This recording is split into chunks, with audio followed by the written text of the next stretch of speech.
rearrange. Sometimes you just get a feeling like you need some kind of change. No matter what the odds are this time, nothing's gonna stand in my way. This flame in my heart is like a long lost friend, gives every dark street a light at the end. Standing tall on the wings of my dream, rise and fall on the wings of my dream.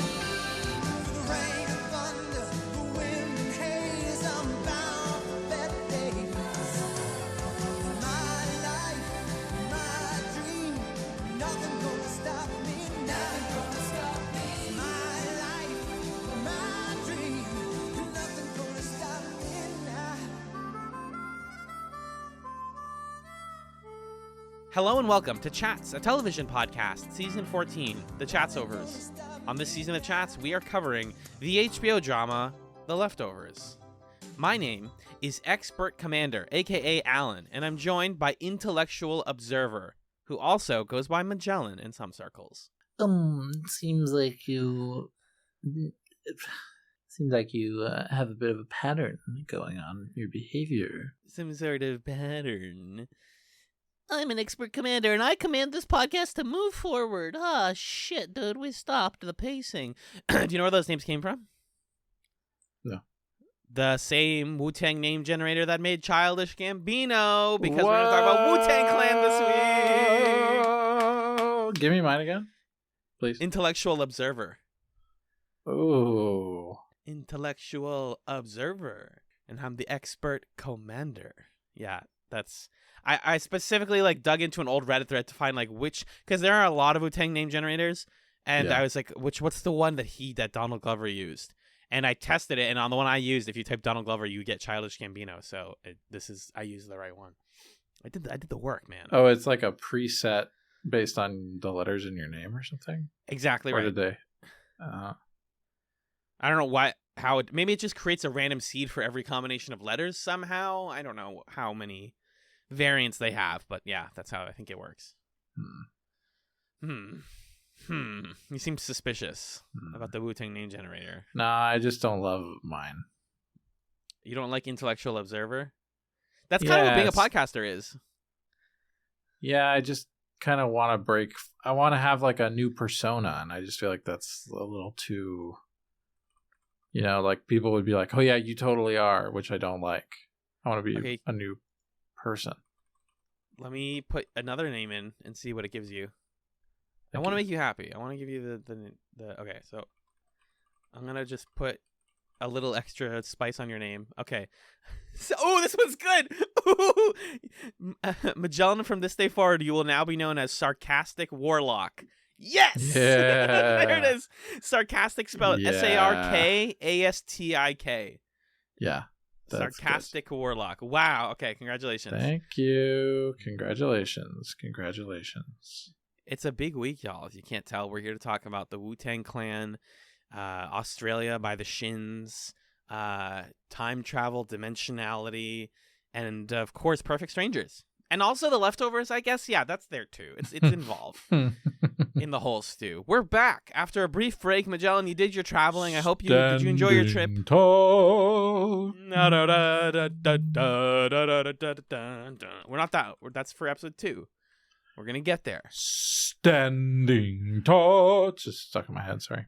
It be stuck in your head. It shall be stuck in your head for a bit, and that's okay, because it's a great song. First of all, yeah, did you enjoy your trip? Did you have a good time overall for the kids? Yeah, I went to France with some of my students. Pretty good time, I'd say.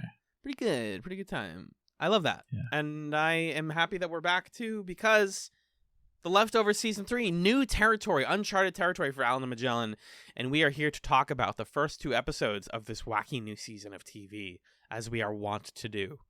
Specifically this week, we're talking Season 3, Episode 1, The Book of Kevin, as well as Season 3, Episode 2, Don't Be Ridiculous! The Book of Kevin was written by Damon Lindelof and Patrick Somerville.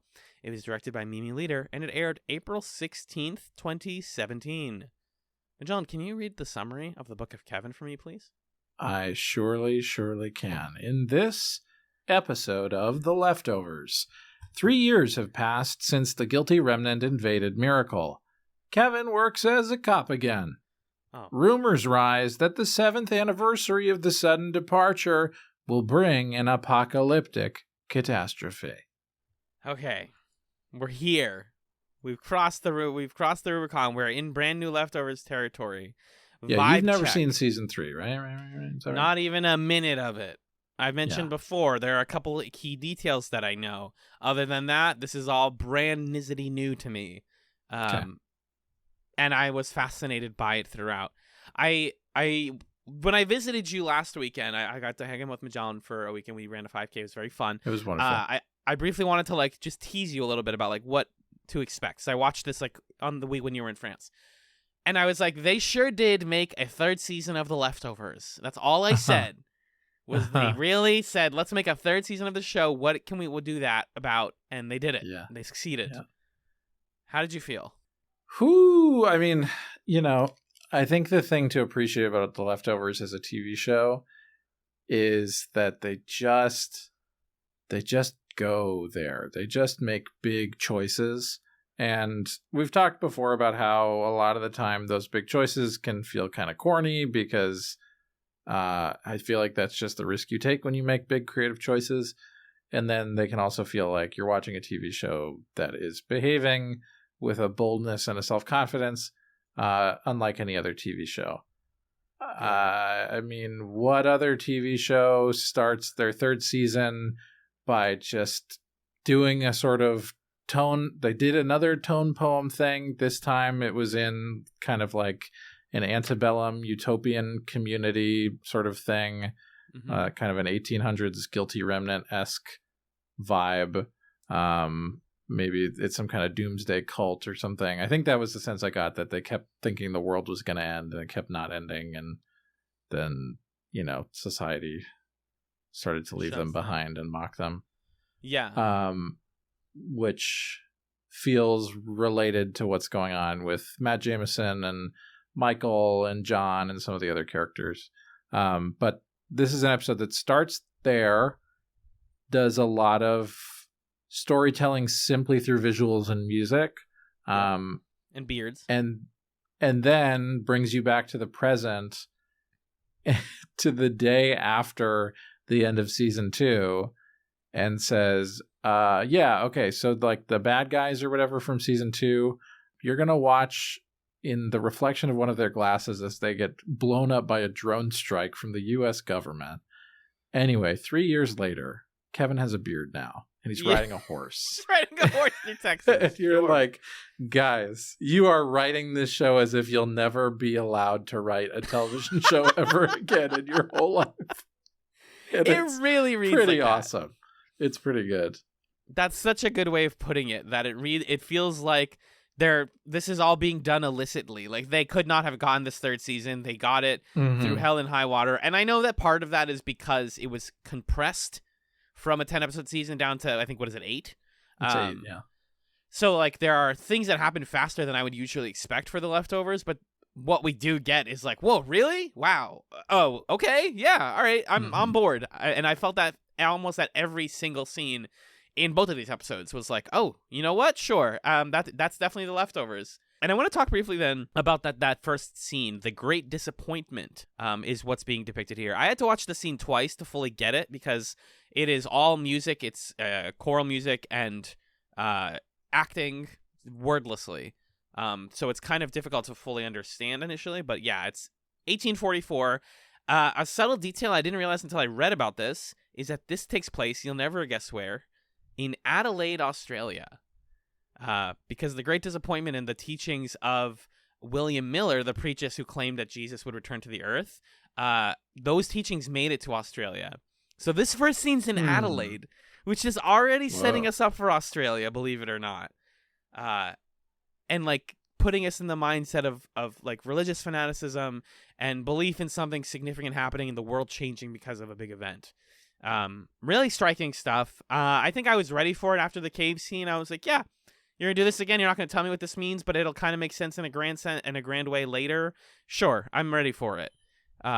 Yeah, and this is honestly even more legible to me than the cave one, just because it's literally the same sort of thing as what's happening with characters that we see, where they think that there's going to be some kind of a rapture or people are going to return or something. Like it's a more one-to-one thing as opposed to the cave person thing, which felt a bit more abstract, I think. Yeah. And I did some reading, and this is the great disappointment. It's a Millerite movement that this guy in 1844 was like, yep, it's going to come, guys. Everybody get ready. If you do the right thing and you wear the right clothes and you pray hard enough, you're going to get to be taken when Jesus comes back to earth.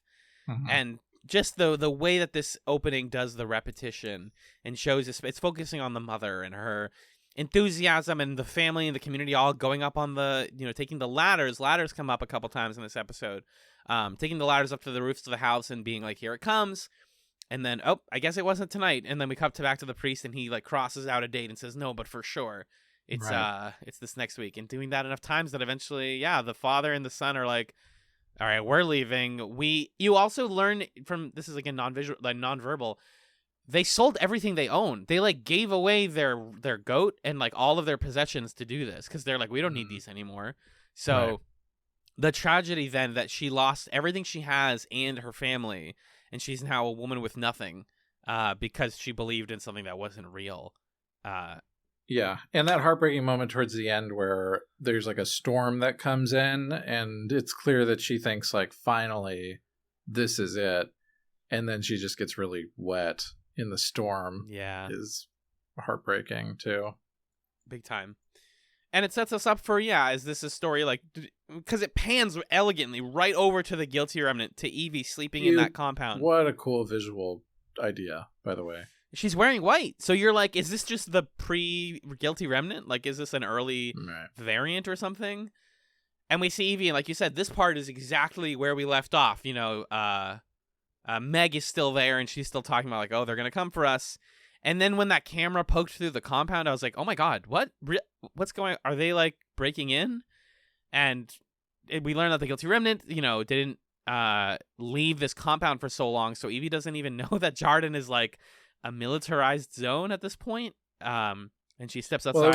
And it was the next day, was it not? Right. This all happened really fast. Yes. Yeah. It seems like some sort of martial law or something, but it's just everything's in rubble and there's not a lot of people around. And she looks up, and then what's that? Oh, that's a plane. That's some sort of plane or drone. And they are burned. They are bombed basically. Mm-hmm. Out of the world, which is, that moment in season 1 where the guy was like, Kevin, you tell me and I'll get rid of the Guilty Remnant. It finally came true. Right. The government could have done it at any point, and they finally did.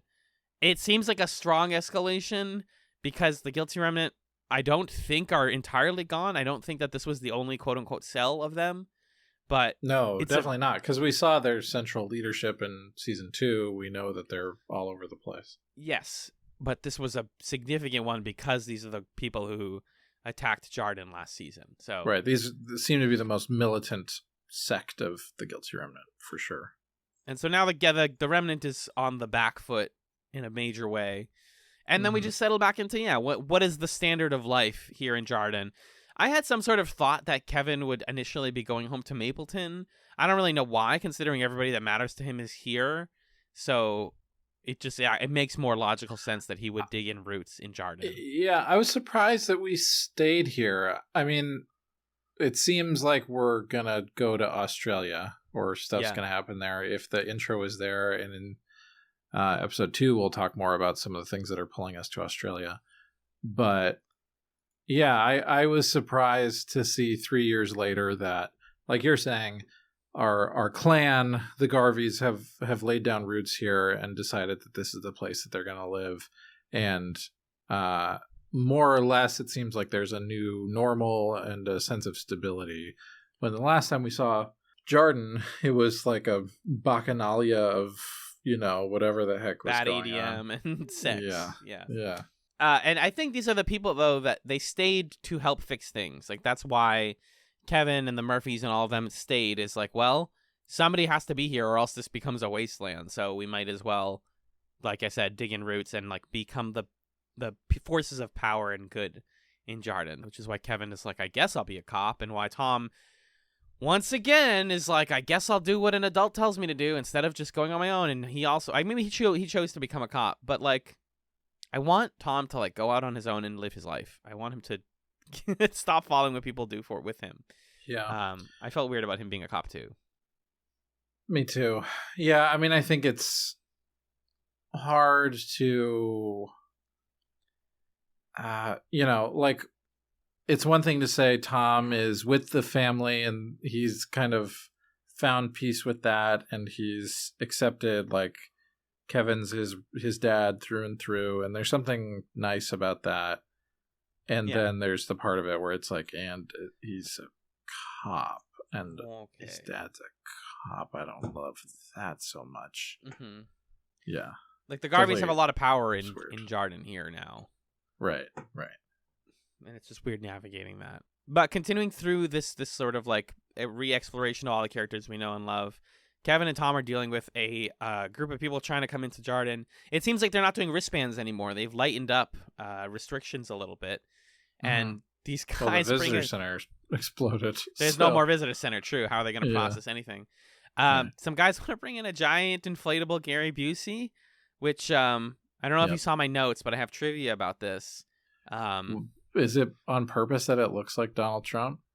No, thankfully, I think most of the season was filmed before Trump got elected, but it does look a little bit like Trumpy. That's true. Gary Busey is one of the people the celebrities that we saw get departed in that TV in the bar in season 1. But he was not the showrunner's first choice to be the giant inflatable. It was actually going to be Anthony Bourdain.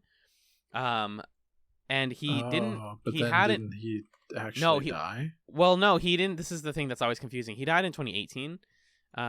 So he was still alive. He declined to be. He said, "You guys can have the rights to use my name and my face in season 1, but you don't have the rights to make me an inflatable balloon." Which is like, I wish I could read way more about that. I would love to hear that conversation. Fair King. You got us there. Yeah, it's like you guys can use my rights, but no inflatable. Like, okay, all right, yeah, Anthony Bourdain, fair enough. And then a year later, he did tragically pass away. So they're dealing with that stuff. People are bringing things into Jarden. It's just, everything feels a little weird. You mentioned to me that this felt like Leftovers fan fiction, and I think we say that a lot. Like, when we watch new seasons of shows and we're like, what is this? What's the new normal? What is the show about? Can you speak a little bit more to that feeling? Because I think the next couple of big scenes are all about like, oh, I guess that's what Nora does, or what Matt's whole deal is now. Yeah, I mean, I think since there's the 3-year time jump, there's this mix of like, since there's a 3-year time jump, we have to tell you where all the characters are, and we need to do these things to show that time has passed. So, correct. Like, Kevin has a beard. He's riding a horse for some reason. He's a cop again. Like, okay, that's within the scope maybe of the Leftovers, but it feels like you're having some fun with it. But then when we start to see characters interact and return, like when we see Dean in this episode, and it's like, wait, hold on, Dean, you were gone for a season. Whose like thing is this? Fan fiction is this? And then when we see that John and Lori are like together now and running grifts together and stuff, it's like, Mom, pick me up. They reshuffled all the character dynamics. Yeah, so, they're doing a handful of things that are like following logically from where we left the characters, and then I think a handful of things that are meant intentionally to surprise us, to communicate that time has passed, and maybe also just to communicate that, and they're like, everything's on the table, right? Right. If John and Lori are making out 3 years after you last saw them, what's to stop us from fully paying off the promise that you get at the very end of the episode where you see Nora old and them doing like a 30-year or 40-year time jump, and who knows who's kissing who at that point. Mm-hmm. So it creates this feeling of like excitement, but also dissociation, I think, in the way that I would feel dissociated from a piece of fan fiction or find it hard to suspend my disbelief at first, because you have to like meet the author of it where they're at and learn what it is they're doing to the universe to make it their own, so that you can then like truly inhabit that story and follow them there. So by the end of the second episode, I think I was there, but definitely in this first one, it's like, okay, wait, hold on. So Michael and Matt are like best friends now? Okay, got it. Sounds good. Well, and I think a lot of it isn't even going to be that important in the long term because, people are going, we're going to be leaving for Australia, and I don't know how many of these people are coming versus how many are staying. Like, for example... It's time to put the ear covers on, you might say. It is time to put the ear covers on. Jill leaving was the first one where I was like, oh, we're just like shuffling the cast. Like, we don't need Jill anymore. The society has progressed beyond the need for Jill Garvey, I guess. We're post Jill. I guess she's just going to go live on her own? She's in college, I think. Yeah, so she's going to go to college. It's kind of a weird moment that she just like talks to her dad for a couple minutes outside of the house and is like, all right, anyways, I'm off. That actress is no longer in the show. They just wrote her off. What? That's it? Yeah. I'm pretty sure. To my knowledge, she's not coming back. No. Yeah, I like Jill. Yeah, she's fun. That sucks. Margaret Qualley. Yeah, there's like some ways that they write off characters that I'm just thinking, oh, yeah, all right, I guess that's a way to do it. But whatever, I really like what we're going on to do, especially as of episode 2. So, this episode does set up some good mysteries. The main one is that people in general here seem to be worried that the 7th anniversary is going to be the rapture, as the Guilty Remnant predicted, as according to Matt Jameson, the Bible predicted. 7 years after a disappearance is when we get the rapture, the like apocalyptic event of some sort. So, in a way, he is the Millerites, being like, everything's going to be gone, guys. Just get ready and be ready for it. And we know Matt Jameson, not exactly on the up and up 100% all the time. So it's called into question pretty quickly there. But we also get, speaking of mysteries, we see Nora again, who's broken her arm for mysterious reasons, which we find out later. And you mentioned Dean. Dean just comes back to tell Kevin, like, hey, some fucked up stuff's going on. I think, what does he say? Like, I think dogs are taking over. Yeah, he basically says to Kevin that he thinks that dogs have become people and have infiltrated the government. And that's another moment where it's like, okay, this doesn't feel like that didn't fully feel faithful to the Dean character from season 1, because it felt so far afield of like what he was thinking a couple seasons ago. So that felt like a moment of like, it's played as a funny moment, I think. But it makes you wonder, why is he here exactly? Why are we doing this? I guess it's just to show that Kevin has fully come around to the idea that like what happened to him has no fantastical explanation. Yes. But I don't know. Kevin they did my man Dean a little dirty here, I think. Dirty Dean. Yeah, Dirty Dean. And they're done dirt cheap, as they say. Yes, I agree. It's a weird follow-up to the Dean plot. I never expected it. There was another couple moments in this that I was like, really? That random little thing from season 1 that I only remember because we just watched it? Okay, sure. Like, I definitely, if I watched this in 2017, would have been like, Dean? That fucking, the dog guy with the tobacco in his mouth that he no longer has in his mouth? Like, okay, I guess. Right. That's weird. Really weird. Also, John has a beard, which, again, if this was a long gap of time and I didn't hear him speak, I would not have recognized him. This actor looks so different with a beard to me. Yeah. And the glasses. It's the beard and glasses combo. Every time I see stuff like this, I remember that Clark Kent I would have fallen for Clark Kent. People are like, oh, you never would have known. Like, yeah, you put glasses on, you change your hair. I probably would be like, who's that? I mean, he's That's an Clark. incredible man. I would fall for him too. Yeah, well, Lois didn't. He had to make her fall in love because she's too cool for him. Lois. All the nonsense about like, Peter. Batman or no, Superman. Peter. That's what I heard you say. Listen, Lois.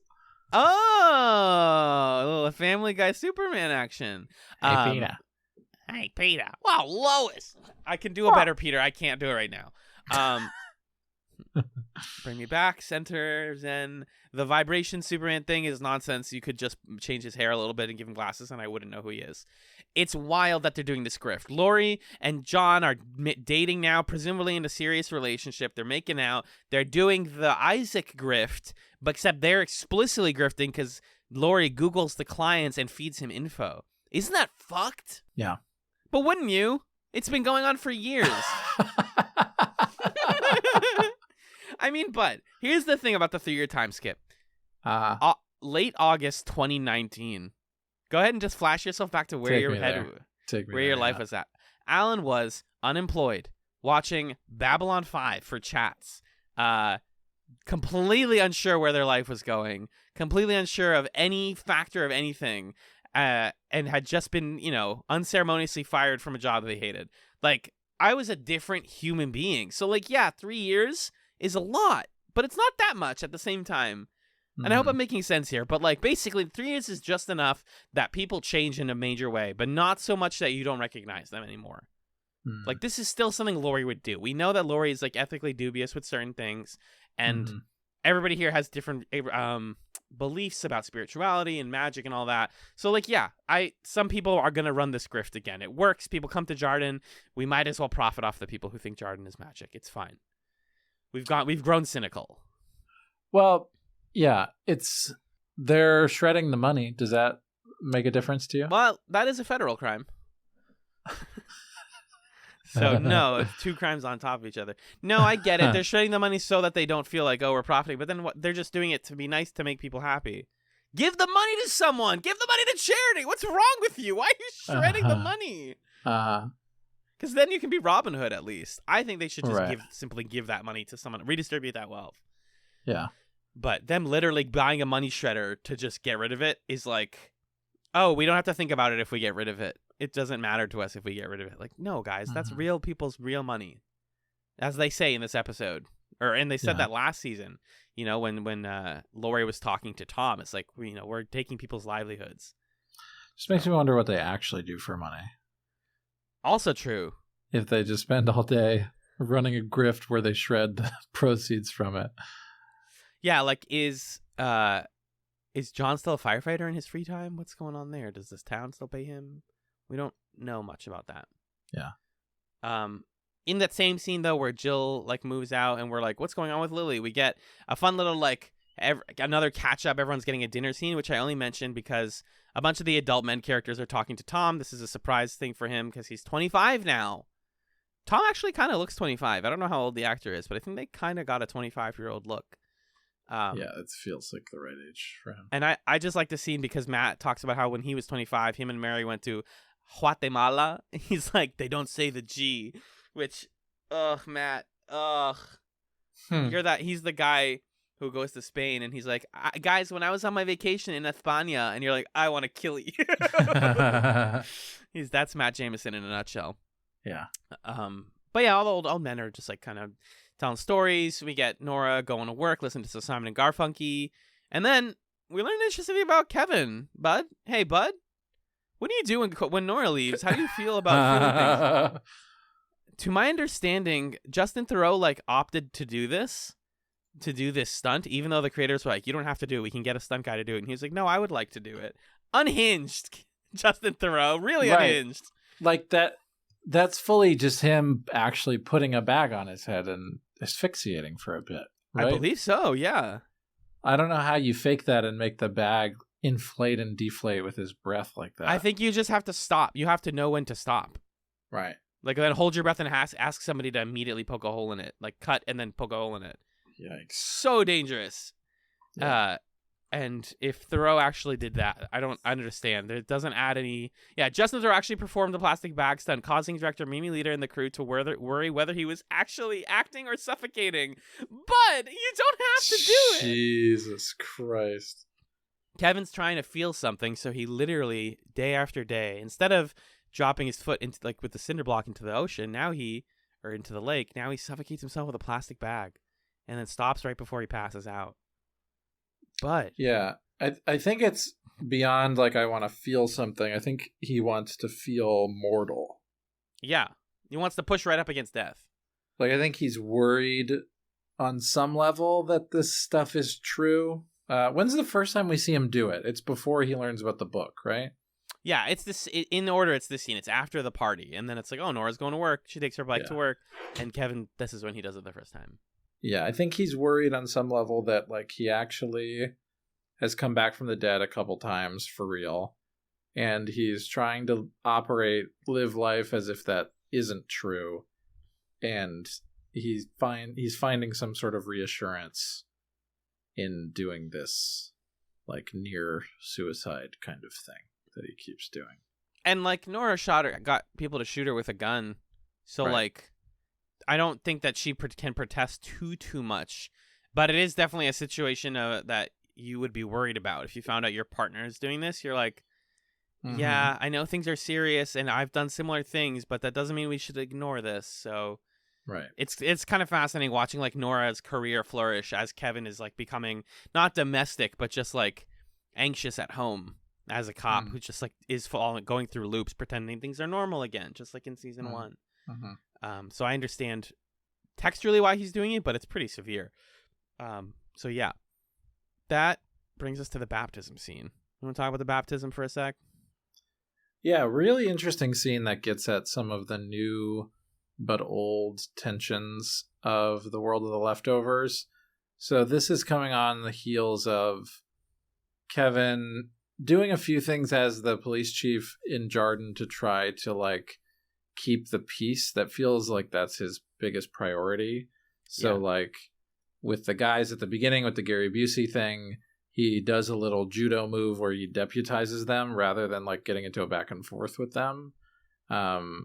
And then there's some stuff in the next episode where he to Nora is like, hey, you know, don't stir the pot. Basically, I'm trying to make sure that things don't explode, because when I think he's trying to not reiterate what happened in Mapleton with regard to the thing from the first episode, and then of course the Memorial Day stuff and the burning of the Guilty Remnant compound.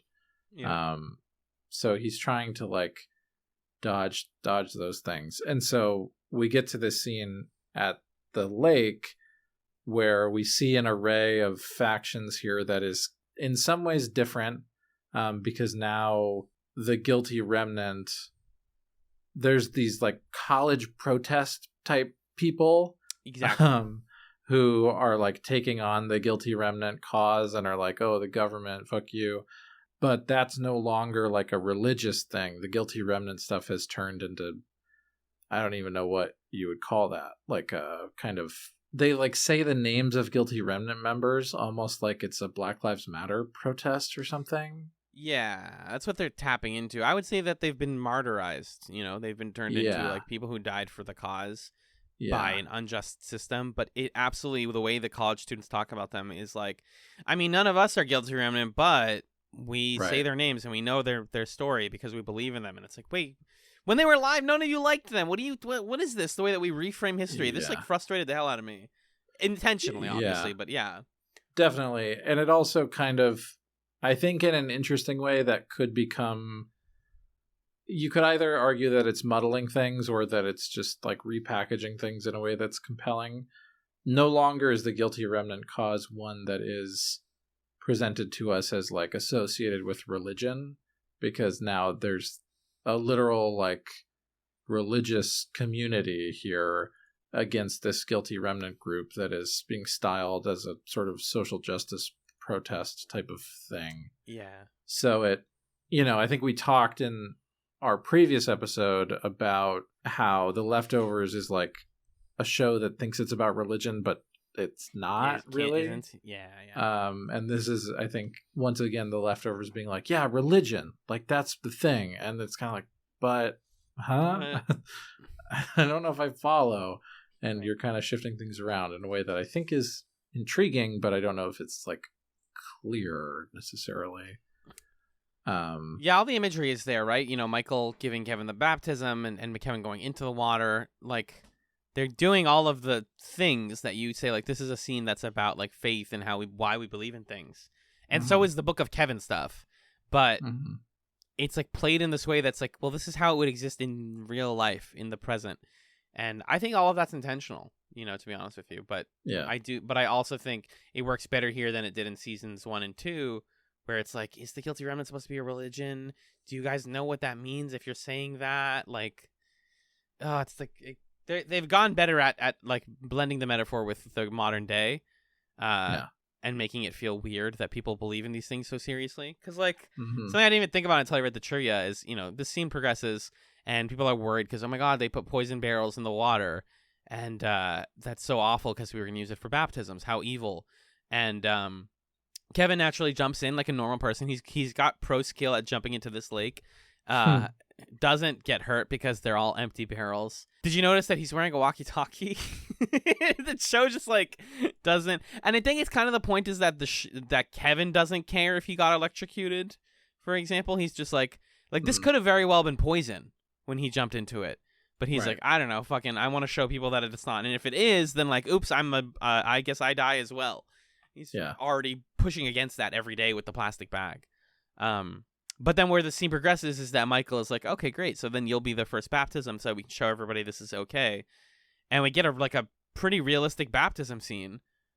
But I'm like, okay, what are you saying here? What's the message? Is people have weird feelings about religion now and the Guilty Remnant's tied up in that.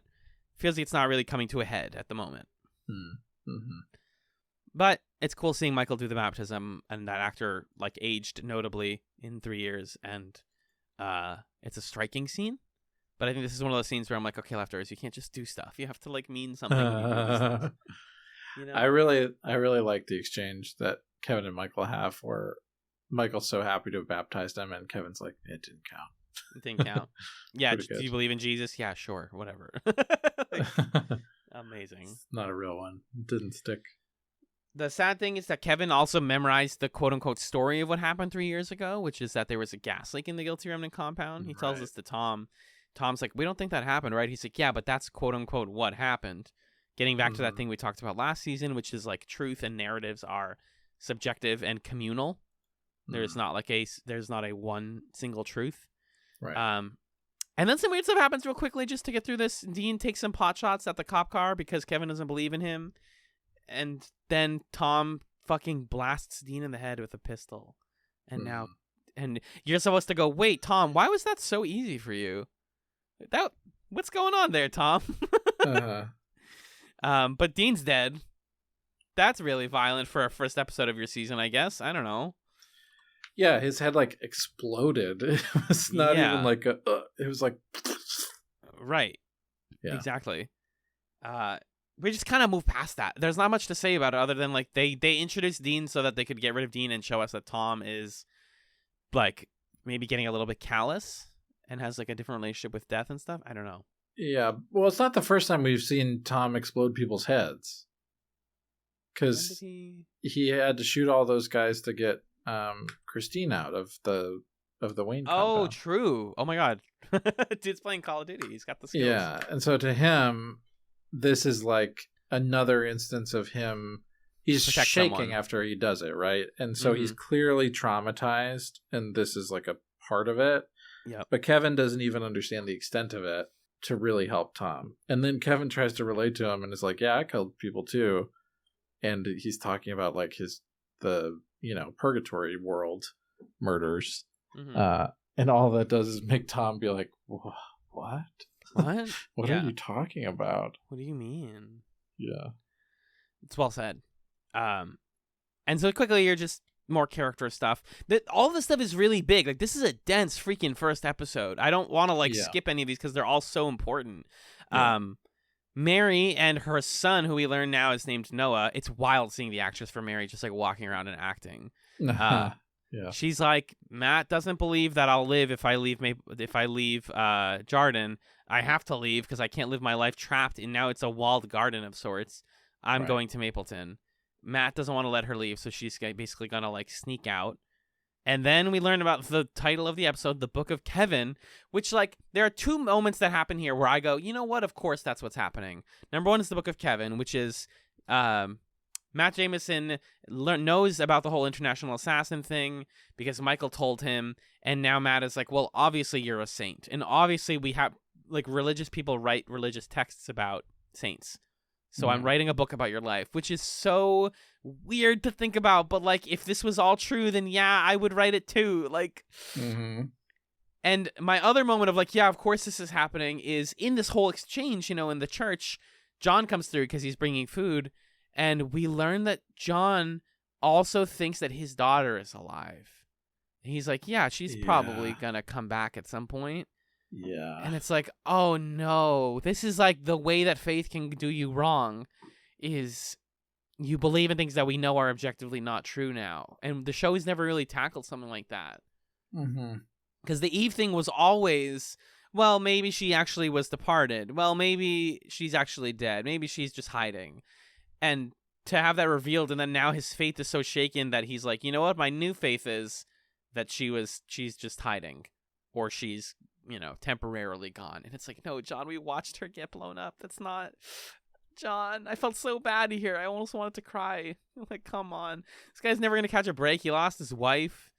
He's running this grift in a town that's like half what it used to be. His kids are gone. It's just, John's having a really bad time. I want to follow up with John a lot more in the rest of the season. I hope they keep up with him. But yeah, that stuff's all really sad. And then final scene. Here we go. You're like, okay, there's 4 minutes left in the episode. What's going on? We did all the plots. Like, John's worried. Kevin's like mad about the book. That's weird. Anyways, in the middle of nowhere, a woman takes a bunch of doves out of her little coop and gives them to another woman. And she says her name is Sarah. And then the woman who takes the doves says, do you know somebody named Kevin? And we pan over and we realize that is Carrie Coon somehow going by Sarah for some reason, but she looks way older. Yeah. This is some Lost season 4 shit, my guy. How did you feel? This is where when I saw your notes, I was like, Magellan had to spoil this for himself. He has to know what this is. There's like a vague thing that I spoiled that is, I guess, related to what's going on here, but okay, I don't know. So I'm just going to speak broadly about how one could interpret this. Yeah, let's do our best, because I also know what this is, and I thought that, and I would love for people listening to this to know, to be like, what? Just I want to hear people's predictions, you know? Yeah, I mean, it's Carrie Coon older, so I think the like surface level thing that you could take from this is, okay, that's Nora. Nora is much older. She, for some reason, is living under an assumed alias, and somehow this far in the future, Kevin has become some kind of figure with the grandeur that we would expect someone who has like a religious text written about him to have. Yeah. That's like how I am reading this scene, and I think that's all in the text of the scene. I think, you know, we could also have some more far out interpretations. Maybe this is a descendant of theirs, and that's why she's going by Sarah, because it's not actually Nora, it's Nora's daughter or something like that. Or who knows what. Right. But that seems to be, the face value thing seems to be like something happened with this Kevin stuff. He's become very well known. It's far in the future. Nora's in like, who knows where she is, the UK or something, or Australia, maybe. Possibly. And she's like on the lam, or in hiding, or who knows, something like that. Mm-hmm. Why? Yeah, I don't know. Right, exactly. I'm so curious where this goes. I am personally a big sucker for this, like, in the final scene, something completely different happens, and you're like, wait, what the fuck? And then we don't talk about it for, like, several episodes. I wish I didn't know what this was, is what I'll say. That's why I also asked you, like, do you know? Because I would be so thrilled to find out what's going on here. So do your best, folks at home who don't be like us. Don't read things. It's cool. But we'll dive more into Nora talk in the second episode. But first, Majon, did you have any stray notes on this one that we didn't talk about? I do. Let me skim my notes here. Did Kevin seem like he had a slight Texas accent at the beginning? Him and Matt did. I think that's just. I think that Christopher Eccleston's is just like slipping because he's also doing British, doing American. But yeah. I heard it in Kevin's too. Yeah, a little bit. It happens. 3 years, you start to pick up on little bits. Yeah, I wonder if that was intentional or what. Yeah, I don't know. Kevin asked Michael when he walks in if he was watching porn on his computer, and Michael just doesn't. He's just like, that's funny. He's probably writing the book of Kevin or something. I don't know. Or quote unquote writing the book of Kevin. Right. Let's see. This is when Dean is telling Kevin, like, this is how the dog people win. He says, this is how they get their finger on the button. And Kevin goes, paw. Paw, yeah. And Dean's paw like, on the button. Dean's like, what? And then I like the delivery. The guy playing Dean says the line, you don't believe me, but he says, you don't believe me. Like, right. Even Kevin doesn't believe him. I just thought that was a good, smart delivery. Yeah, because there's that scene when somebody tells Kevin, like, hey, there's a guy in here, and they have, like, 3 different words for it's a weird guy who has some sort of theory. Like, they've dealt with so many types of Deans before that nowadays it's just like, yeah, you got another guy who came to Jarden and said, he has a grand theory. Great. Okay. You got any other ones? The most season 3 energy moment for me is the moment where John comes into the room where Lori is. They both look at each other, make eye contact, say Pat Benatar at the same time, and laugh. And then he says, let's party when they kiss. Like, that's like, I'm waking up in a fever dream. I don't know what alternate reality. I feel like it's supposed to feel like that, though, that you're just like, what? What are you saying? Yeah, I felt that 100%. Nora says, what were you guys talking about on the porch? Your penises? And then they, they do some dirty talk, some dirty touch. So yeah, if that's right. Penises on the mind, I guess. Mm-hmm. That's it. That's all I got. That's all I got. There were a lot of mysteries in this one. There were actually some of them were even answered in the second episode, like what happened to Lily and where's Erica. So, stay tuned for those. But those were the main notes that we had. The Book of Kevin, a fascinating first episode of the season. Let's take a brief musical break, though, and we will be back to discuss the fascinating, the riveting episode 2, Don't Be Ridiculous, right after this.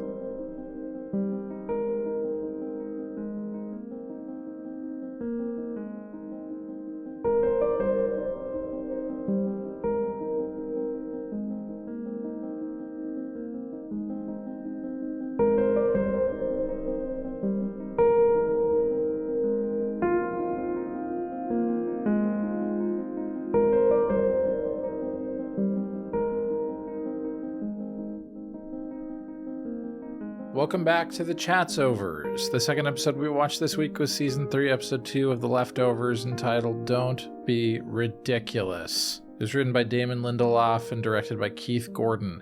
It aired on April 23rd, 2017. Alan, what happened in Don't Be Ridiculous? It's very simple, Majan, actually. Nora, in this episode, travels to St. Louis in her role as the investigator for the Department of Sudden Departure. That, my friends, is called burying the lead. This season buries the lead. This episode buries the lead. The lead is just deep underground. Even in its title, and then its title sequence. Let's break it down minute by minute here, just at the top. Don't be ridiculous is the catchphrase of one of the main characters on Perfect Strangers. That's why I'm saying it like that. Don't be ridiculous! He says it like that. I can't remember if it's Mark's character or the other guy. Got it. Okay. Number 2. The theme song of this episode is the Perfect Strangers theme song. Standing tall. Number 3. The writer and director credits in this episode are generated by the Wu-Tang name generator, The Lonely Donkey Kong, and Specialist Contagious. Which you're like, that's weird. That's kind of random. And then you realize because Nora got the Wu-Tang tattoo to cover up her children's names. Oh my God, that's so good. That's so good. I didn't even notice that. Yeah. It was, I was like, wait, who are these writers? That's weird. Yeah, because we don't usually look at credits. It's kind of like a little Easter egg. Don't be ridiculous. Yeah, this is the episode I wanted. This is like, we're heading face first into Australia nonsense. Let's introduce a wild sci-fi premise in the midnight hour. And Nora's totally game for it. I adored this. This is in my like top favorite episode so far, I think. How'd you feel? Yeah, I think I watched this one kind of half of it kind of late at night and half of it really early in the morning. So I don't think I gave the episode its due entirely, but there were some things here that I think continue what I was saying in the first half of just like no other show does. No other this. show. No other show. I mean, the Mark Linn-Baker stuff alone is like some of the best stuff ever. And to make it a real character, to not make it a gag and to be like, oh, Mark Linn-Baker, he's like, hey, Mora, I'm gonna also grift you, but to like fill that character with pathos and meaning and allow Mark to actually act his heart out in that like 5-minute sequence is a testament to how earnest The Leftovers can be sometimes. You know, it gets criticized for being kind of hipstery and up its own butt a little. And like, yeah, referencing a one-off gag you made in season 1 into making it into a real character is a little silly and a little self-indulgent, but at least they do something with it. And they don't just go like, oh, Mark's here. That's weird. Like, I can't even imagine what the conversation with Mark Linn-Baker was like when they asked him to be on the show, where they're like, hey, so you were in the show like 4 years ago, as a funny little cameo as yourself. We need you to come back and play an essential role in the plot, actually. And you're playing yourself, but you're playing a kind of fictionalized, but not really fictionalized version. Right. You want to do it? He's like, I don't know what he's doing these days. Actually, these days, as in 2022, Mark Linn-Baker has a starring role as She-Hulk's dad in the Disney Plus series She-Hulk, which is pretty dope. Incredible. I was like, I watched that and I was like, wait, is that Mark? Is that my boy? I don't know what's up with Bronson Pinchot or why they would or would not use him in this, but they made the right choice getting Mark in here. But let's talk about Nora for a bit. Let's go through this. Yeah. Just one other thing about the Mark Linn-Baker monologue is just it's great that somebody actually did a little research on Mark Linn-Baker, because there's a moment where he's talking about how the people being roped into like the thing that he's involved in are actually smart, and he's like, I have 2 degrees from Yale. He does. That's actually true. He has a BA and he got an MFA at the Yale School of Drama. That's the best thing ever. They did the research. Yeah. I'm so happy. Yeah. Honestly, it would have been dumb to me then, if they like fully fit. Because someone I think was pointing out, or a friend of the podcast, Nick, was like, why didn't they put him on the credits as Mark Linn-Baker as himself? And I think the reason is Mark Linn-Baker is playing quote unquote Mark Linn-Baker. He's not playing the real person. He's playing like, what if Mark Linn-Baker existed as he is, but in the world of The Leftovers, with the trauma of that. I guess actually no. The reason they don't have Bronson Pinchot is because he would have been departed. That's why that happened. Yeah. But I'm just anyways. Let's get to the Mark scene. Why before we're talking to Mark in his actual hometown of St. Louis, by the way. Oh my God, best show. Good. So while we're still in Jarden, you guys remember that tower man, the guy who sits in the tower all day? What if he had a tragic backstory? And also, what if he randomly one day fell off of the tower? This is how the episode opens. Is tower guy's just standing there at night, leans over, falls over, dies. Had a heart attack. Wow. Brutal. Makes sense, though. You'd stay up there all day for years and years and years. Because eventually your heart's like, I need movement. I need, like, actual sustenance. And the show, like, zooms in on the, like, how can we empathize with that character by introducing us to his wife, who is, if I'm not mistaken, the Christian woman who Matt spoke to last season, and she told him to, like, hit the guy with the paddle. I believe this is her. I thought I recognized her. That makes sense. Almost positive that's who that is. Yeah, I believe that. she claims that she saw her husband depart. We know that he didn't because we just saw it happen.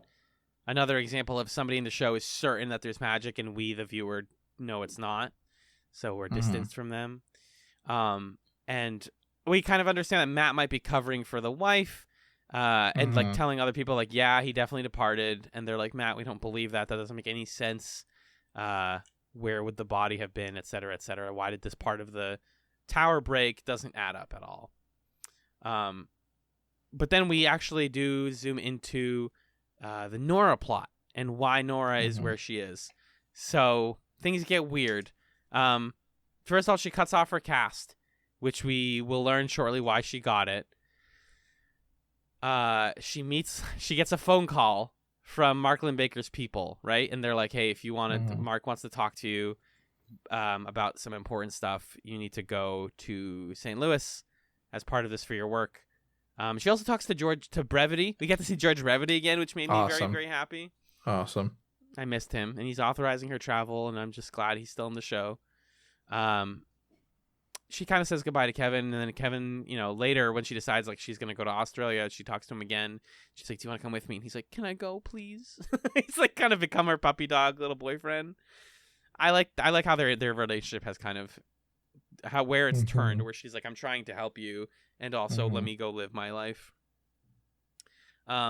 Just a couple of really great Nora things back to back to back. On the plane ride there, she sees the kiosk. She has a lot of trouble with kiosks and touchscreens this episode. The kiosk asks her if she's traveling with an infant, and she can't say no. The only button she can hit is yes. And the woman, who's helping her, is like, "Well, just hit yes. Just say you are, even if you're not. It doesn't matter. You'll get it. You'll have the extra seat." Which starts making us go, "Well, okay, what happened to Lily? They never said, like, what actually happened to Lily?" And it's something that Jill brought up in the previous episode. Like, are you talking to her about this? It's a big question mark going into this one. Yeah, exactly. But before we find out what happens to Lily, she meets the man himself in the hotel in St. Louis. Mark makes her swear to secrecy, throw her phone in the toilet, which bummed me out. I was like, I hate it when people throw the fucking phone in the toilet. That's expensive. I wrote in my notes, I didn't want to hear actor Mark Linn-Baker say the quote, "Everything that matters is up there in the clouds." Yeah. Like, it's just 80s hardware. sitcom store, yeah. It's sitcom star, really, yeah. And also, really on the nose, everything that matters is up there in the cloud, like in heaven. Sure. I don't know if that day was intentional, but I found that weird. And we get a lore dump. We get like a science dump, literally like a fucking sci-fi ass dump. The LADR. There's, long story short, there's energy around all of the departures. They believe, the group that he works with or is recruiting for, believes that they can force a departure, and that they've been able to isolate that energy into a machine that allows you to basically get rid of your body where it is. Whatever happened to the people who departed would happen to you. By choice, that they could make that. They could press a button and do it to you. Yeah. Wild if true. My mind was opening wide here. And, you are in this moment, Nora, being like, "What, dude? No, shut up. You're killing people. You're disintegrating real human beings, and that's really awful." And, why are you... Are you clearly... She tells him, just like Lori told Kevin, like, "You're not well. Mark, I think you're maybe just suicidal." And he says the incredible, incredible line, "I'm not suicidal. I want to take some fucking control." Which, like, Mark Linn-Baker making me, Alan, tear up at like on Thursday afternoon watching this? Come on, dude. Yeah. Because that's what Nora wants. That's what we all want. And that's what Kevin wants. That's why he does the thing with the bag. You just want to do the thing that you control, that you made the choice to do. Whether it's to see your family again, or in Mark's case, to like see the actors that matter to you, the people in your like communal family, to have chosen to do that.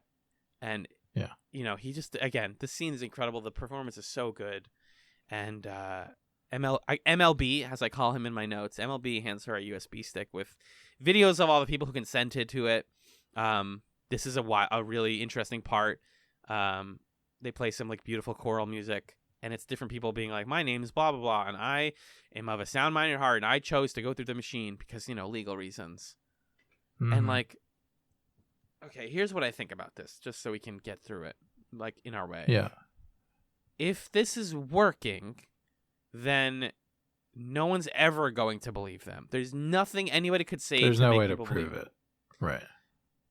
That's the beautiful tragedy of this machine, of this device, is like, it's whatever you want. Otherwise, this is a freaking group of scientists who are like doing assisted suicide. Right. That's what it also is. And Right. Because at a certain point, it believe- requires the same sort of faith as believing in like heaven or something. Right. or believing in John Miller or whatever, or the Millerites. Yeah. You know, it's like, yep, I'm gonna give up everything for this. Yeah. Nora like in some basically ways, has it's the to- equivalent of me being like, we notice that, you know, when we accelerate a ball of lead really quickly through someone's skull, it has the effect of like killing them. So I have this Test it. gun. Here, do you want to pay me $20,000 to shoot you in the head and send you to the afterlife or whatever? And I like guarantee you, you'll go to the functionally what afterlife. this is. Right. Yeah. Like, would you do? And I can't even ask you, Magellan, like, would you do it? I kind of wanted to like ask my parents about this, maybe. Like, if you're Nora, because we learn a lot about Nora's like interiority right now as of season 3. Yeah.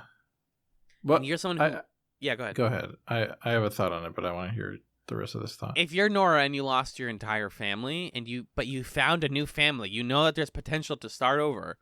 Yeah. Well, why isn't there a chance? Why isn't there also potential to just undo, to just start do it correctly, be with the family that's your nuclear family, Mhm. and live with them exactly as they were? Why not undo the departure? Take some fucking control.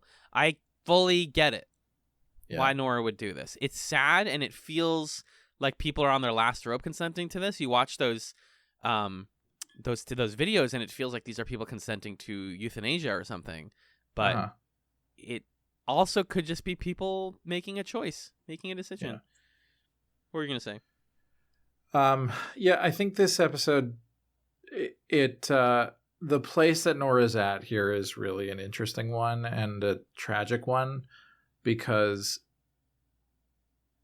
knowing that she's back with the Department of Sudden Departures, and knowing that she's back in the division that's the False Claims Division, Yeah. tells us through her job that in some ways Nora as a character has experienced a setback or a reversion of her arc or something like that. Because, you know, I think there's something about like being in the False Claims Division that is that thread of season 1 Nora of like fuck you, you don't get to move on from this, or you don't get to have this, or you don't get to lie about this or whatever. It's this almost like kind of angry, vindictive part of her, maybe self-hating to a certain extent, I don't know. And so. she's like back there, as opposed to being back in the version of herself at the DSD where she was working with the like family, whatever that was called, where they get like the money, Insurance. the whatever that is, where her role there was kind of more about consoling people, maybe about the sort of hopefulness of like maybe they'll come back. And you know, it seems like losing Lily has re-traumatized Nora to a certain extent, and brought her back to how she first felt when her family departed. So we're seeing a stage of Nora's development that we didn't really see because we met her after that in season 1. And she's kind of reliving it here. And I think what's intriguing about the Mark Lynn Baker stuff is Nora is so well versed in the like scammy ways that people talk about the sudden departure, Right. that like what possible cult or what possible religious interpretation could sway her? None, except for something like this that is couched in scientific reasoning, that where the people who are looking into it seem like pretty thoughtful about it.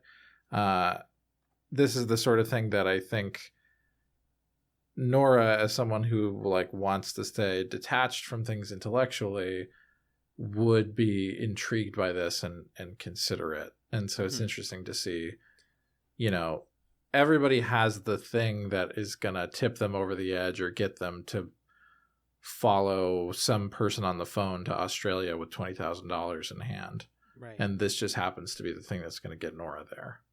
It really, it's so challenging, you know, like, and I commend Carrie Coon for being able to do this performance, and for Mark Lynn-Baker to be a kind of parallel to that guy from season 2. Remember the like guy with the long hair who was like came up to her house and was like, I think that there's energy here. Like, functionally, Mark is saying the same thing that guy was. It's just that, as I said last season in our discussion, Mark actually has time to like explain to her what's going on and why he thinks it works. Right. Whereas that guy was like, we have reason to believe that it works. Now that years have gone by and they have celebrity people able to vouch for them, now it's actually much more appealing, that same pitch of like, what if you could just go see them? Wouldn't you like to do that? If that worked as easily as like jumping into a machine and pressing go, why wouldn't you do it? Yeah, now we know the answer. Partly is because, one, we don't know if it works, and two, you're giving up a lot. By electing to go into the machine, Nora's also saying, I'm saying goodbye to the life I have here. So for her to consent to that is actually also, in a sad way, to consent to dying. To say, well, there's another life for me. It's not this one. So I'm letting this life die. And that's where this is so hard. And why the rest of this episode is like almost like a Thelma and Louise, like just to Nora being like, well, okay, well, nothing really matters because I'm probably just either going to die or disappear after this. So let me just kind of go on a like character-based rampage of sorts. And I love it. I love the characterfulness of it. But let's get into that. So, you know, I mentioned that she cut her cast off, and before we meet Erica and learn about the cast and what was under it, she goes to Kentucky. I believe it was Eminence, Kentucky, and that's where the airport thing happens. And she goes to some playgrounds. By the way, when she's driving to the playground, they play an instrumental version of the Perfect Strangers theme, which made me laugh out loud. That was comedy. Yeah. That's very, very good. This time she gets out of the car instead of just watching the kid steal another girl's shovel, and it gives the girl the shovel back. And you're like, you have the moment she has. You're like, that vaguely looks like Lily, but maybe I'm ignorant. Maybe that's not Lily. And then who the fuck comes up behind her but Christine from season 1, who lives in Kentucky now and is like, that's the actress? What? Extremely did not expect to see Christine again. That, like, I fully didn't know this reveal. Yeah. And I gasped. I was like, what? Huh? Who? And she's like, Nora, did you want to talk? Did you want to, like, what's going on? It's Lily, right? And then Nora just has to leave because, like, you know, I can't be in this right now. This isn't my family anymore. So it looks like she's here to kidnap her or something. Right. She had the thought, but now that she saw the mother again, she's like, oh, it's not going to work. I'm not going to do it. Yeah, I don't think she intended to kidnap Lily, but I think Christine is interpreting it that way. Yeah, like, what are you doing with Lily? Mm-hmm. Yeah, just really fascinating. And, like, Nora continues to roll snake eyes on every one of her luck rolls in this little adventure of hers. Because she doesn't get Lily back. We learn that so Lily's now with Christine, which makes sense. You know, she got to be with her biological mom. I love this scene with the parking gate so much. I can't believe somebody wrote this on a page and filmed it. It's hilarious. Everyone has wanted to do this. When you try to put the ticket in the parking gate and it won't go up and it won't eat the ticket, she fucking gets lifts out and the gate Hulk by lifts hand. It. It's incredible. Queen icon. And I'm thinking to myself, like, is the rest of this part until she goes to Australia just going to be Nora Durst commits crimes because she knows that she's probably going to die at the end of it? So I might as well just say, like, fuck all the rules. I'm breaking gates. I don't care. But first she takes a stop and visits. We kind of recreate Lens, and she visits Erica, who's living on her own. I think on her own now. Yeah. I screamed. I said, "Let's go!" when I saw Erica. I was very excited to see Erica. I wasn't expecting to see her. Not in the slightest. Nope. Yeah. We learned some really serious stuff, though, about Erica, who's left and is seeming to get her life back together outside of her family. Nora reveals that she broke her arm. We understand from various sources in this episode that what she did was she closed the car door on it because she wanted a cast to cover the scars of her Wu-Tang Clan tattoo. Wu-Tang forever, baby. Wu-Tang forever. Yeah, I was a little confused about this because, so tell me if I understand this correctly. She was getting, did she already have the tattoos of her kids' names? Or Yeah. she was getting those tattoos? She had the tattoo of her kids' names well before the departure. She had that for years. Got She it. fairly in the 3 years, got the Wu-Tang tattoo to cover it up. She said, give me whatever you want. That one looks like angel wings or something, or phoenix wings. Just cover it up with that. But then she felt so embarrassed because now, instead of people, because she says, like, I don't want people to come up to me and be like, oh, those your kids? Oh, how old are they? And she's like, has to explain it every time. That's really traumatizing.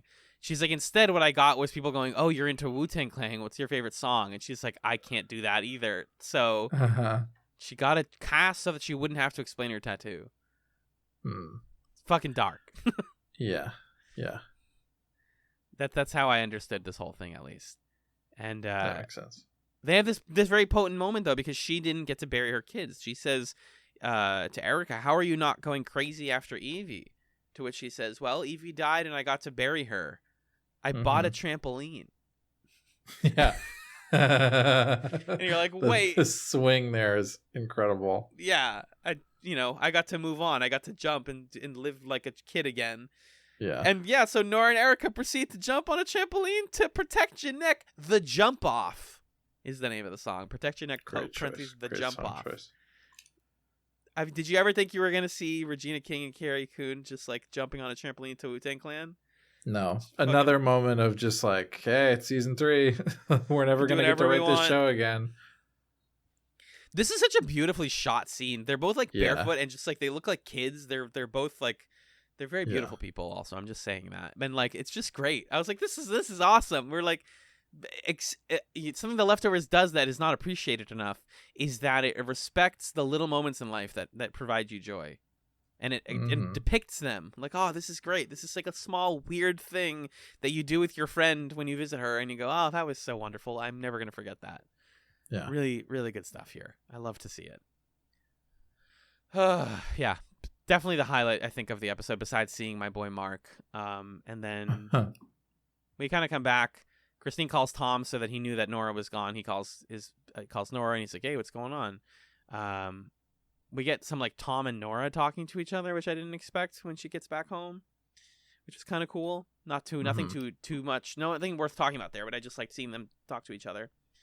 And then Nora, continuing to go sicko mode, plops a gigantic photo of the Tower Man's dead body on the tower, which is so offensive. And the wife is like, "You're going to hell. You're an evil person." And she's like, "Cool, I know I am." Basically, she catches Kevin doing the bag thing. She says the funny thing of like, "I want to have a baby with you." They're trying to like understand their happiness with each other. It's a weird scene. I feel complicated about this whole thing. Like, we are both people who want to die, but also, what if we chose life instead? What if we traveled together? Right. I mean, I think it's interesting. It's an interesting scene because Kevin says, well, do you want to have a baby? Because that's his way of being like, well, she's probably sad about Lily. Maybe I should say something. And him sort of like clinging for connection there. And it's clear that Nora, like the thing that has caused her to kind of lose a sense of anchoring to her life is Lily being gone.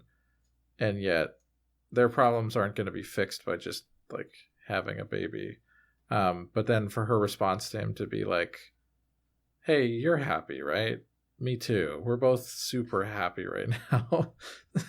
It's like, are you? I'm on the road to maybe die, and Kevin tries to die every single day. We're definitely happy. We're super happy right now. Let's not mess it up with a kid. I'm way too happy.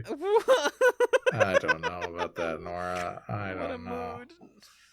I love the way she's like, are you happy? And Kevin's like, yeah. Yeah. He's got like the bag next to him. Like, right. Did you notice that because she introduces like, hey, by the way, I'm going to Australia. Do you want to come with me? No, This he is- says, well, can I come Oh, with can you? I come with you? Yes. Correct. So And she's like, yeah, fuck yeah. Very cute. Big puppy dog energy. This is them finally making good on the Miami trip. Where she was like, do you want to just go, like, say fuck it and go to Miami? Instead, they're going to Australia. Yeah. I also What? like that she reminded him in episode 1 of when they actually met for the first time. Because he misremembered and thought it was at divorce court, but it was actually at the town thing. I love that because, again, that's like, oh, we knew that. We saw them meet. This is great. Right. But yeah, he's going to go he's going to go to Australia with her. We don't know who else is coming at this point. If it's just going to be a Nora and Kevin trip, if we're going to lug Matt in there. I doubt we can lug Matt and Mary because they don't want to be together anymore. Tom could come or could not. John should come. Lori should come. I'm trying to make my ultimate D&D party for Australia, and I can't really decide who is and is not going Right. to come. Right. But we'll see. We'll see who ends up joining them for the Australia journey. And then the show says, hold on, let's play a didgeridoo. Because you know it's Australia when there's didgeridoo. Yeah. I mean, we have Australian listeners that can let us know if this is as inappropriate as I think it is. It's just corny. You can do other... Yeah. And the guy runs into a kangaroo. Like, that's how they start the Australia scenes. Is let's play a didgeridoo and have a cop hit a kangaroo and kill it. Like, fucking what? All right. So dumb. They did actually film this stuff in Australia. I will give them credit. They went to Australia and shot on location for all this stuff in Australia this season. He shoots the kangaroo to just make it not suffer. He seems like a shitty guy. We learn that his name is his name Kevin Garvey? His name's Kevin. I don't know if it's Kevin Garvey. Okay. But his he's name's a police Kevin. chief named Kevin. Gotcha. I think the actor's last name is Garvey, and that was a funny coincidence. Huh. And I was like, oh, who's gonna like come to visit him after he like is mean to the guy in his house in his precinct? He goes home. Someone's here to visit, and I was like, okay, what character is it gonna be? It's gonna probably be like Kevin Senior, right? And it's 4 mysterious women on Australian old women on horses, and they are looking for Kevin. It's the 4 horsemen of the apocalypse, you guys. Did you get it? Did you realize that when you were watching, or am I clever? I can't tell. No, I didn't Yeah. realize that. Because Okay. they keep talking about the apocalypse is coming. What comes before the apocalypse? Before people on horses. Wow. Okay. Yeah, and they basically are like, if you're Kevin, then we need to kill you because we need to see that you can come back to life. And he's like, no, what? I'm not Kevin. I'm Kevin, but I'm not the What? Huh? Presumably so they've like it read the book seems- of Kevin. Oh, you think it's that? I thought. How would they know about the martyr? I thought it was like Kevin Senior has the same reputation or something. Well, no, because they see Kevin Senior at the end. They see him. I thought. Right. Yeah. Well, they don't know. They know they're looking for a Kevin who can come back to life, Mm-hmm. and they don't know what he looks like. Okay. So I was assuming they were looking for Kevin Senior, but you might be right that the story of Kevin Junior has reached Australia, and people are just all out there looking for Kevins. We're hunting for Kevins. Yeah. I would at least look for Kevin Garvey's, and I thought that the irony here would be like, oh my god, his name is Kevin Garvey, but he's not and he's a cop, but he's not the Kevin Garvey cop that we're looking for. So they drown this guy, and he dies, and they're like, well, that's awkward. The woman's name is Grace. She's like, I don't think that was actually him. Oh, that's my bad. We just killed someone, and then Kevin Senior pops out, and bam, Kevin Senior's in the show. I wasn't surprised. I was like, if you're gonna show Australia, you're gonna show Kevin Senior. I'm glad to see Scott Glenn, but like, thanks. You know what did surprise me, Majel, about this last couple things here? We get a brief news report about like how Australia handles the sudden departure. 2 things I noticed. Number 1, the newscaster they used is actually a newscaster in Australia. Kind of fun. Love that. Number 2, the departure celebration day in Australia is October 15th because of time zones. Good attention to detail. Very good attention to detail. I feel like if you're going to do an entire season's plot about Australia, you have to acknowledge the time zone difference.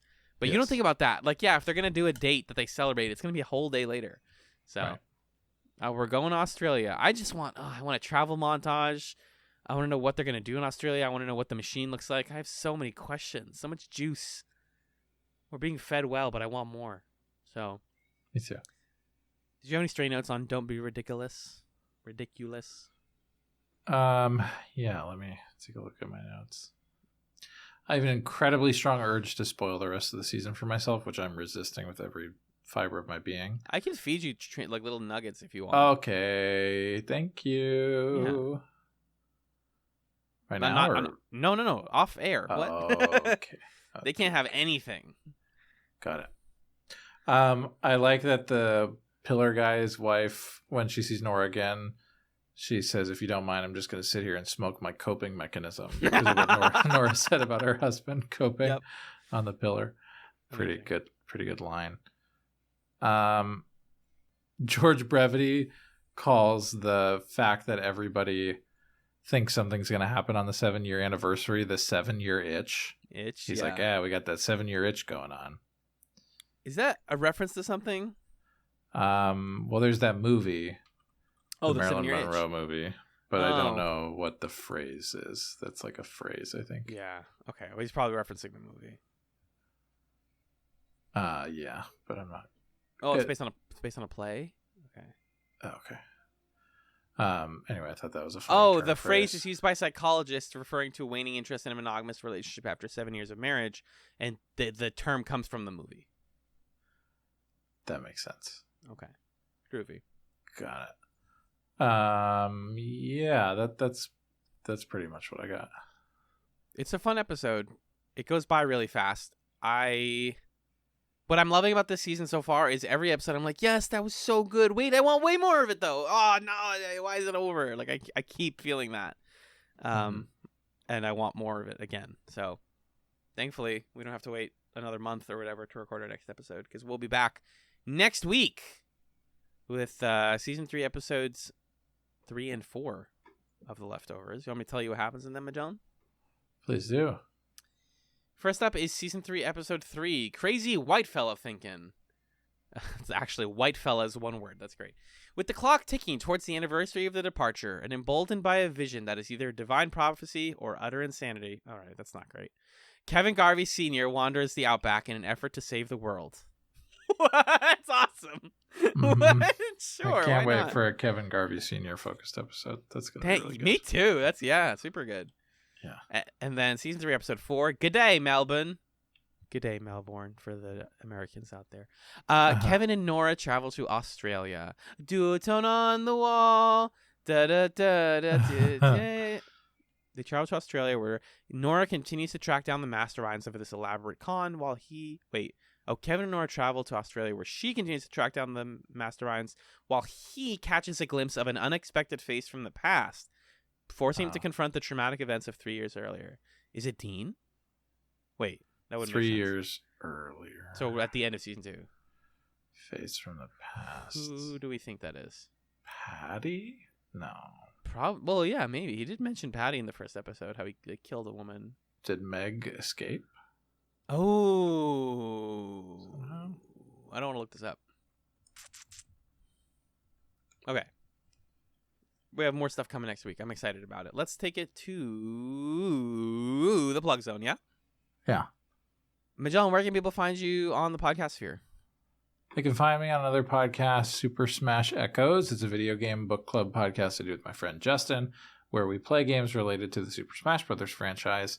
And our next episode coming soon is on F-Zero GX, the GameCube game, which has been very fun to play. So check us out, Super Smash Echoes. Alan, what about you? I'm also on The Huntress Quorum, a Monster Hunter rate and review and discussion podcast. We talk about all the monsters of Monster Hunter, the video game franchise, and whether or not they're all friends. We just are putting out an episode, hopefully before this one comes out, of the Chatzovers, talking about more monsters from MH World, and we're going to be moving into Rise eventually, and then we'll be taking a break, and then new Pokemon will come out, and it'll become a Pokemon podcast again. If you want to hear my solo work, I am a co-host and primary producer on AMA Boston's Talking Marketing podcast. For those unaware, every other month we put out an episode where I or one of my co-VPs interview a marketing person and ask them about their craft, what they're into, why they do what they do and how to get the job that they have. And we just put out an episode with Sherry Langbert, the CEO of a really interesting company called Babelbox. And I had a really great discussion with Sherry, so you should check that out. Talking Marketing, wherever you listen to podcasts. Magellan, can you do the plug zone this episode, please? Surely I can. You can get in touch with the show in a few different ways. You can email us at chatspod@gmail.com with any questions, comments, concerns, suggestions, whatever you want to share with us there. You can also follow us on Twitter, twitter.com/chatspod. You can join a community of fellow listeners over at Reddit, reddit.com/r/chatspod, where folks are talking about previous and current seasons. And you can also discuss the show with your friends, fellow listeners in our Discord. That is what's the word? Perk. That is a perk for membership in our Patreon, $1 and up. $1 and up gets you access again to the Discord and to a smattering of bonus episodes. $3 and up gets you access to twice monthly bonus content and a backlog of triple-digit bonus episodes of various kinds. And $5 a month gets you thanked right here at the end of our main feed episodes. Thank you to our $5 patrons: Stefan, Six, Fendon, Pat and Nick of the Brothers at Infinite War, Michael, Marin, Marcus, my mom, Lee, Kat, Jen, and Arthur. Thank you, folks, for supporting the show. You can rate us on Apple Podcasts or wherever you listen to podcasts. You can visit our website, chatspod.com. You can support at Camillustrator, who created our podcast art. And you can be good to each other out there and make the world a better place. Yeah. That'd be nice, too. Yeah. Alan, we like to end our episodes with Chatsums suggestions for the folks to snack on between now and next time. What's your Chatsum for us here? Oh my god, I just had the best Chatsum. Frick, where did it go? Looking through my tabs, Tales from the Bounty Hunters. It's a Star Wars book that I've been reading and feeling surprisingly emotional about. You know me, though. I do be like that. I do be feeling things about robots. It's a book and part of a Tales of series from the Star Wars Legends canon about the bounty hunters that appeared in Episode 5. That's IG-88, Boba Fett, Dengar, and Bosk. There might be one more that I'm not remembering right now, but those are the main guys. And they each get their little short story that kind of explains where they were leading up to that big moment in Cloud City and lets us learn a lot about the Star Wars world, how it treats droids and bounty hunters as a profession. It's kind of a useful text, and it's a bummer that it's Legends now because I think Kevin J. Anderson, who edited it, kind of like chose the most interesting parts of each of their lives and set it right in that time period. So it's a lot better than I expected. I just finished the whole IG-88 part and I started the Dengar part, and it's really good so far. So check out Tales from the Bounty Hunters if you're looking for a little some sci-fi fluff. John, what about you? When I was in France, wanted to read a book that felt relevant to my experience there, and so I was reading a book of poetry in translation from French to English, a book of poetry called Illuminations by Arthur Rimbaud. I don't know how you would say his name. I would say Rimbaud. Rimbaud? Mm-hmm. Rimbaud.